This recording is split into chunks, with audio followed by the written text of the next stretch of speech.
Hi friends, அதிக சத்துக்கள் நிறைந்த பிரண்டை பொடி எப்படி செய்யறதுன்னு தான் இன்னைக்கு நான் உங்ககிட்ட ஷேர் பண்ண போறேன். Welcome to Rahana's kitchen. சத்தான இந்த பொடியை நல்லா சுட சுட சாதத்துக்கு கூட பொடியை சேர்த்து மேலே கொஞ்சம் நெய்யும் சேர்த்து நல்லா பிசைஞ்சு சாப்பிடலாம்.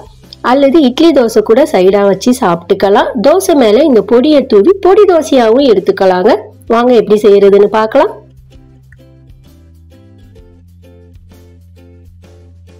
ஃபர்ஸ்ட் இந்த பிரண்டையை நல்லா க்ளீன் பண்ணி எடுத்துக்கலாம். அதுக்கு பிரண்டைகளை நல்லா வாஷ் பண்ணி விட்டுட்டு நம்ம ரெண்டு கையிலையும் கொஞ்சமா எண்ணெயை விட்டு எல்லா பக்கமும் நல்லா அப்ளை பண்ணி விட்டுக்குங்க. அதாவது விரல் இடுக்குல கூட நல்லா எண்ணெயை அப்ளை பண்ணி விட்டுக்குங்க. பிரண்டை ஓரங்கள்ல இருக்கிற இலைகள் எல்லாம் நீக்கி விட்டுட்டு பிரண்டையை இப்படி உடைத்து இழுக்கும் போதே பாருங்க, நாரெல்லாம் அப்படியே வந்துடும். இந்த மாதிரி உடைச்சி விட்டு எடுத்துக்குங்க. அடுத்து 4 ஓரங்கள்ல இருக்கிற அந்த எட்ஜஸ் லைட்டா இந்த மாதிரி கத்தியால கட் பண்ணி எடுத்துக்குங்க. அதாவது அந்த தோலுகளை நம்ம பீக்கங்காயெல்லாம் தோல் எடுக்கும் போது எடுப்போம் பாத்தீங்களா, அந்த மாதிரி எடுத்து விட்டுக்குங்க. மறுபடியும் அதை ரெண்டா உடைச்சி எடுக்கும் போது பாருங்க, நார் வந்துடும் பாருங்க. இதே மாதிரி எல்லாத்தையும் சுத்தம் செய்து எடுத்துக்குங்க. இந்த ரெசிபிக்கு இன்னைக்கு செய்ய போற அளவுகள் படி பார்த்தோம்னா 1 பவுல் அளவுக்கு, அதாவது சின்ன பவுல் அளவுக்கு பிரண்டை தேவைங்க. அதனால சுத்தம் செய்த பிரண்டையிலேருந்து ஒரு சின்ன பவுல் அளவுக்கு பிரண்டையை குட்டி குட்டியா கட் பண்ணி எடுத்துக்குங்க.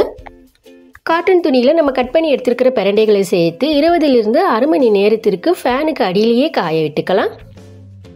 இதற்கு இடையில ஏதாவது நாறு தென்பட்டாலும் அதையும் எடுத்து விட்டு காய விட்டுக்குங்க.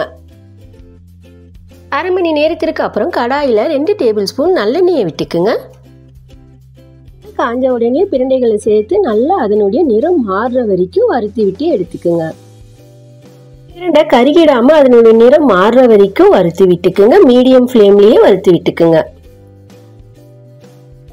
பிரண்டை நிறம் மாறி வறுபட்டதுக்கு அப்புறம் நல்லா எண்ணெயை வடிகட்டி பிரண்டையை ஒரு பிளேட்டுக்கு மாத்தி விட்டுக்குங்க. அதே எண்ணெயில 30 வரமிளகாவை சேர்த்து வறுத்து விட்டுக்குங்க. இந்த பொடிக்கு காரம்னு பார்த்தோம்னா இந்த வரமிளகா தாங்க. அதனால உங்க காரத்திற்கு ஏற்ப வரமிளகாவை கூட்டவும் குறைக்கவும் செய்துக்குங்க.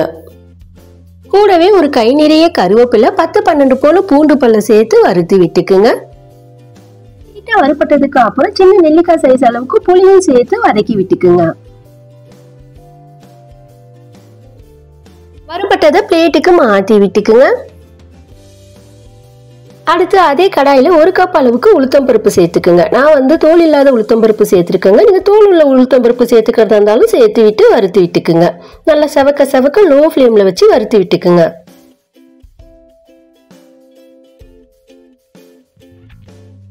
உளுத்தம் பருப்பு நல்லா இந்த அளவுக்கு செவந்து வறுபட்டதுக்கு அப்புறம் பிளேட்டுக்கு மாத்தி விட்டுக்குங்க. அடுத்து அதே கடாயில 1/2 கப் அளவுக்கு கடலைப்பருப்பு சேர்த்துக்குங்க. கடலைப்பருப்பு அதனுடைய நிறம் மாறுற வரைக்கும் வறுத்து விட்டுக்குங்க.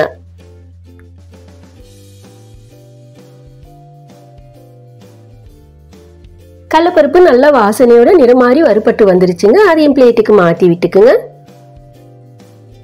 1/4 கப் அளவுக்கு கருப்பு எள் சேர்த்துக்குங்க. நல்லா பொரியிற வரைக்கும் வறுத்து விட்டுக்குங்க.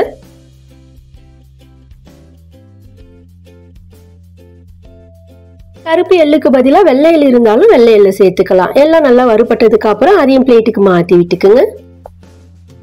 அடுத்து 1/4 கப் அளவுக்கு பச்சரிசி சேர்த்துக்குங்க. பச்சரிசி நல்லா பொரிஞ்சிடாம லைட்டா பொரிச்ச அளவுக்கு வறுத்து விட்டுக்குங்க.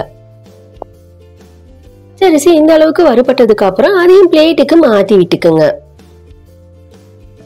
1 டேபிள் ஸ்பூன் மிளகு சேர்த்து வறுத்து விட்டுக்குங்க. மிளகு 3/4 பதத்துக்கு வறுபட்டதுக்கு அப்புறம் 1 டேபிள் ஸ்பூன் உப்பை சேர்த்துக்குங்க. 2 பெரட்டி விட்டுட்டு அடுப்பை ஆஃப் பண்ணி விட்டு 1/2 டேபிள் ஸ்பூன் பெருங்காயத்தூளை சேர்த்துக்குங்க. கடாய் சூட்டிலேயே 2-3 தடவை நல்லா பெரட்டி விட்டுட்டு அதையும் பிளேட்டுக்கு மாத்தி விட்டுக்குங்க. எல்லாத்தையும் ஒரு தடவை நல்லா கலந்து விட்டுட்டு நல்லா ஆற விட்டுக்கலாங்க. நல்லா ஆறினதுக்கு அப்புறம் மிக்ஸி ஜாருக்கு மாத்தி விட்டு நல்லா ஃபைனா அரைச்சி எடுத்துக்குங்க. இடையில ஒரு தடவை நல்லா கிளறி விட்டு உப்பு ஒரு தடவை செக் பண்ணி விட்டுக்குங்க. உப்பு தேவைன்னா மறுபடியும் உப்பு சேர்த்து மறுபடியும் அரைச்சி விட்டுக்குங்க. பிரண்டை பொடி சூப்பரா ரெடி ஆயிடுச்சுங்க. ஒரு பவுலுக்கு மாத்தி விட்டுட்டு நல்லா கொஞ்ச நேரம் ஆற விட்டுட்டு ஏர்டைட் கண்டெய்னர்ல ஸ்டோர் பண்ணி எடுத்துக்குங்க.